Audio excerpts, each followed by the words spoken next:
అమ్మా భవాని లోకాల నేలే ఓంకార రూపమమ్మా, తల్లిని మహిమల్ని చూపవమ్మా.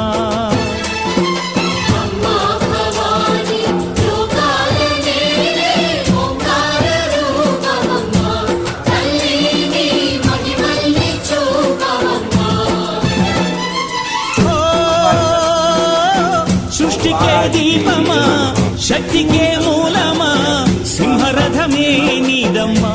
అమ్మ దుర్గమ్మ భక్తులను దీవించుమా.